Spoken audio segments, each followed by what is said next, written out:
Bonjour, Mahasti Sagatian, je suis oncologue médicale à l'hôpital américain de Paris, qui est à Neuilly, et je suis spécialiste de cancer du sein. Qu'est-ce qu'un cancer du sein? Je peux vous parler du cancer du sein.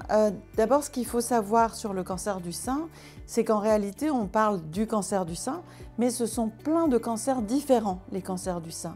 Et on ne va pas traiter un cancer du sein de la même façon si il est sensible aux hormones, s'il est triple négatif, si c'est un cancer localisé, si c'est un cancer métastatique.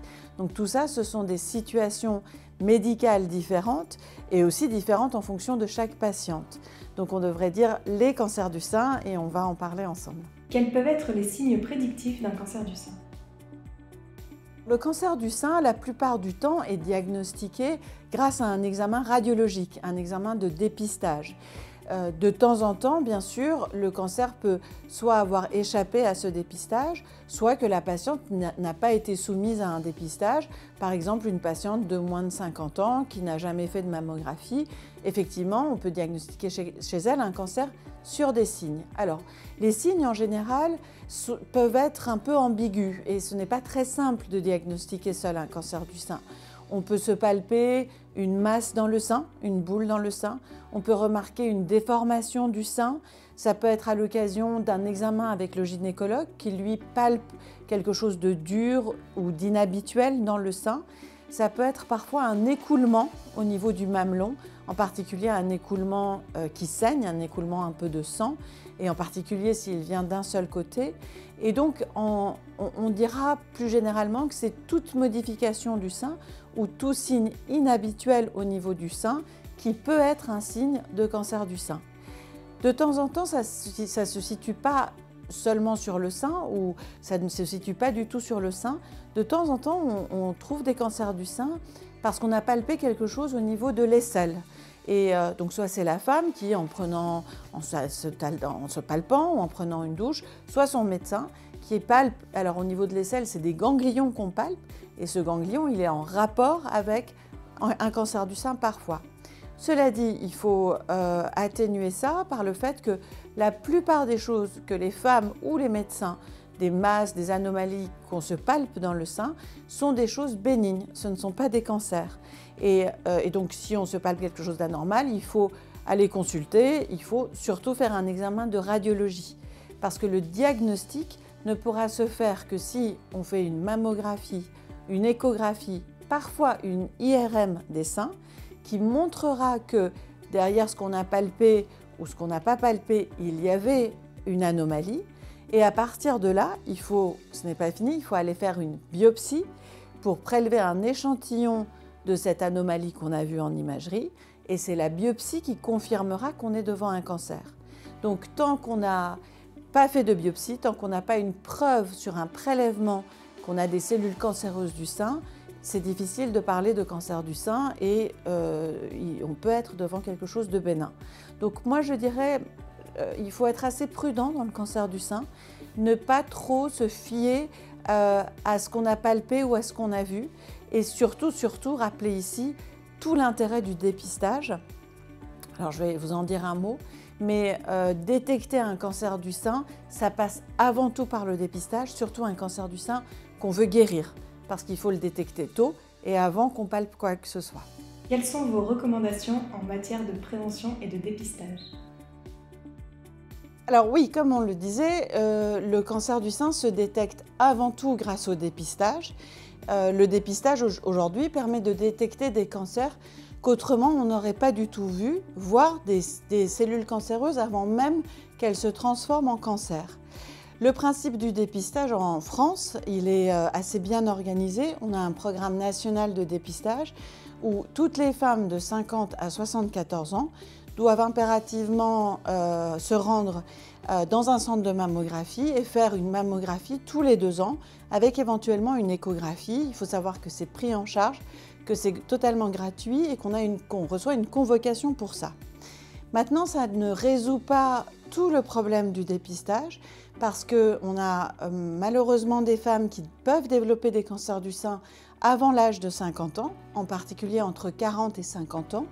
Et pour ces femmes-là, il faut sans doute déterminer si elles sont à risque ou pas de cancer du sein et si ça vaut le coup de leur faire des mammographies et à quel rythme leur faire des mammographies. Pour ça, on peut se baser sur les antécédents de cette femme. Par exemple, si dans sa famille, il y a eu des cancers du sein, à quel âge ils sont survenus, si elle présente des facteurs de risque hormonaux de cancer du sein ou des particularités liées à ses seins, au fait qu'elle a eu des biopsies. Donc on peut faire des dépistages en dehors du programme de masse, du programme national de dépistage pour certaines femmes avant l'âge de 50 ans et bien sûr au-delà de l'âge de 74 ans. Et puis il y a aussi toute une catégorie tout à fait particulière de cancers du sein qui sont les cancers du sein génétiques, les cancers du sein qu'on retrouve en grand nombre dans une même famille où vous avez la mère, la grand-mère, des sœurs qui ont eu des cancers du sein, voire des cancers de l'ovaire à des âges plutôt jeunes, donc vous voyez plutôt vers 40 ans ou voire un peu moins.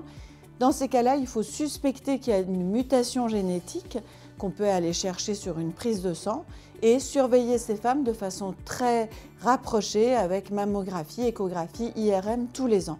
Donc ce sont des cas particuliers, mais il faut y penser si dans votre famille, il y a eu beaucoup de cas de cancer du sein ou de l'ovaire. Comment est pris en charge un cancer du sein ? Comme je le disais en introduction, on n'a pas un cancer du sein, mais des cancers du sein avec des types de cancers du sein différents. Et la prise en charge va beaucoup dépendre du type de cancer du sein que la femme présente. Pour déterminer le type de cancer du sein, et déjà pour faire le diagnostic, comme on le disait au départ, il faut absolument faire une imagerie, donc mammographie, échographie, parfois IRM, et aller faire ce qu'on appelle une biopsie. Il y a deux types de biopsies, il y a les microbiopsies et les macrobiopsies. En fait, ce qui fait la différence entre les deux, c'est la taille de l'aiguille et la taille de l'échantillon et comment cette biopsie est faite. Mais elle est toujours faite par un radiologue, elle est toujours faite à partir de l'image qu'on a vue en mammographie ou en échographie ou de la masse qu'on a palpée. Et ça consiste à mettre une aiguille sous anesthésie dans le sein et d'aller prélever une petite carotte, un petit échantillon de ce sein au niveau de l'endroit où on a vu l'anomalie, qui peut être vue en mammographie ou en échographie. Donc on fait cette biopsie. Cette biopsie est envoyée dans un laboratoire d'anatomopathologie et analysée au microscope. En général, ça prend entre quelques jours et 10 jours quand il y a un peu de délai, de choses à regarder en plus. Et cette biopsie va donner deux résultats qui sont très importants. D'abord, cette biopsie va dire si on est devant un cancer du sein. Alors de temps en temps, on a des cellules précancéreuses qu'on appelle les carcinomes intracanalaires et parfois des vrais cancers en place qui sont les carcinomes infiltrants. Donc on aura le diagnostic. Et puis surtout, ça va nous dire devant quel type de cancer du sein on est. Aujourd'hui, pour schématiser, il y a trois grands types de cancers du sein. Il y a les cancers du sein hormonosensibles. C'est des cancers du sein, en fait, sur lesquels on voit au niveau de la cellule cancéreuse des capteurs pour les hormones. C'est la plupart des cancers du sein, c'est 3/4 des cancers du sein. Donc 3/4 des cancers du sein sont dits hormonosensibles. Parfois, on trouve aussi le terme de luminal dans les comptes rendus. Et sont des cancers qui sont sensibles à l'effet des hormones, qui sont, disons, les cancers potentiellement les moins agressifs, mais ça dépend de l'avancée du cancer. Donc ça, c'est le premier type, le type hormonosensible. Il y a un deuxième type de cancer du sein, qui sont les cancers du sein qu'on appelle HER2. Ces cancers-là ont un autre récepteur à leur surface qui s'appelle HER2. Et ces cancers du sein sont des cancers un peu plus agressifs, qui vont avoir tendance à pousser plus vite, à devenir plus rapidement plus gros, à donner des métastases au niveau des ganglions.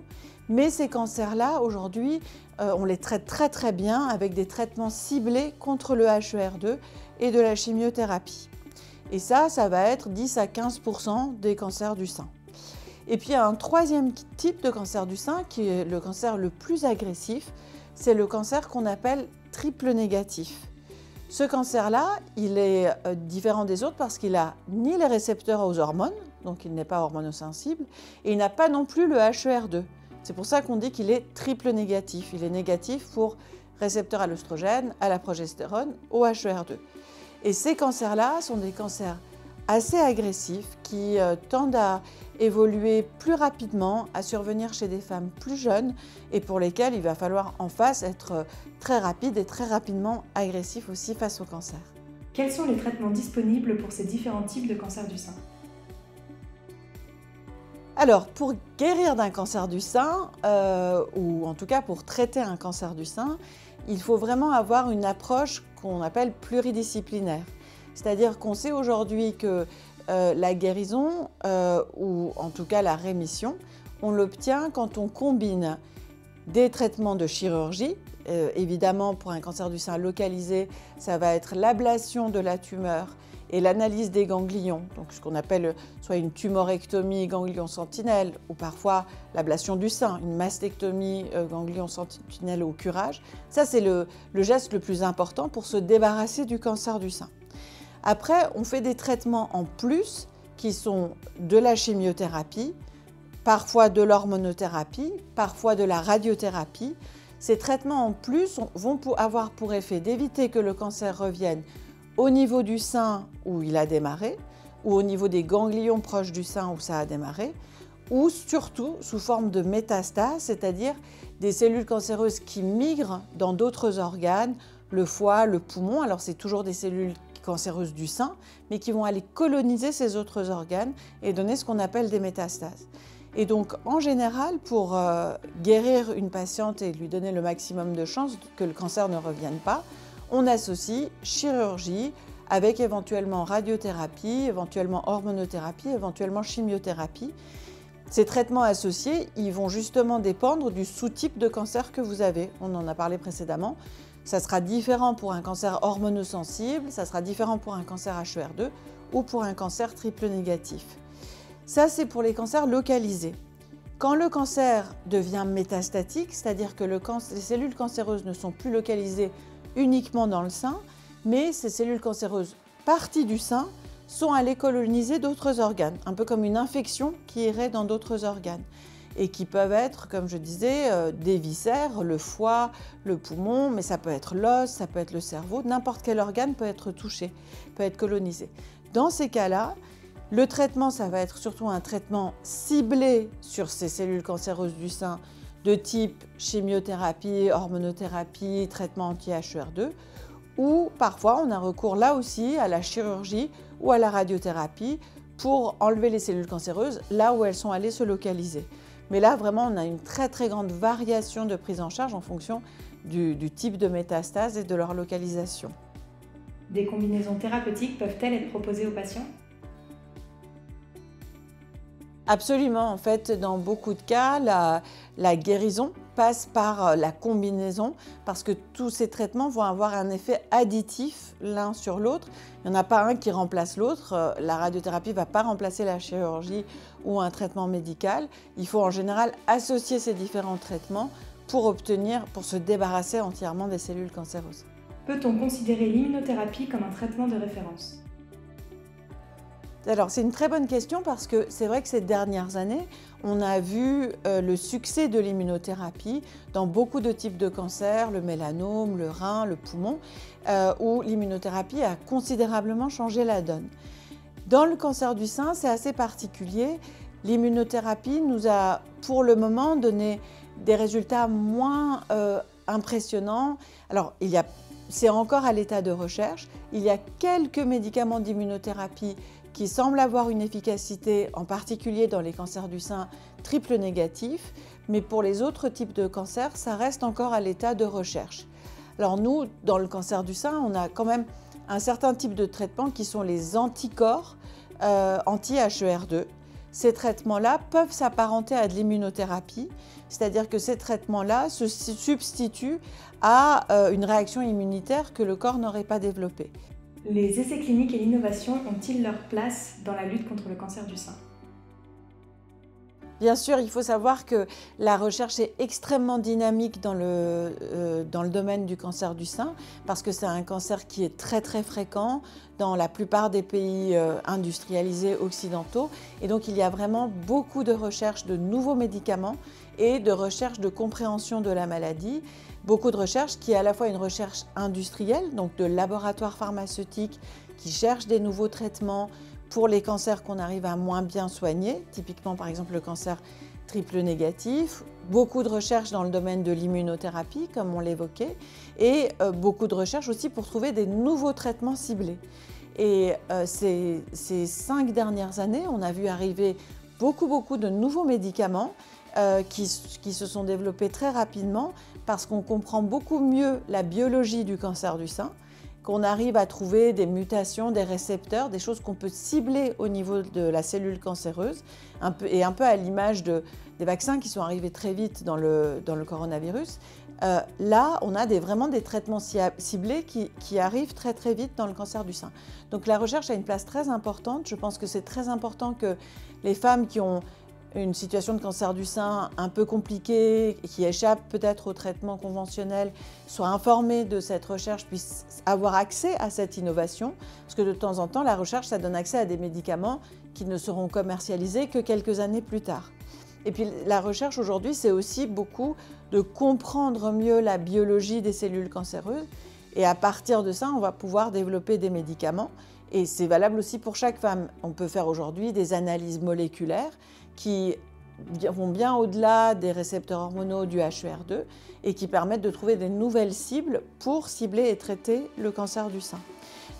Donc je pense que c'est vraiment extrêmement important et utile pour les femmes d'être informées sur cette recherche et d'être aussi individuellement informées des essais cliniques et des médicaments auxquels elles peuvent avoir accès. Mais il se passe énormément de choses, il y a énormément d'espoir.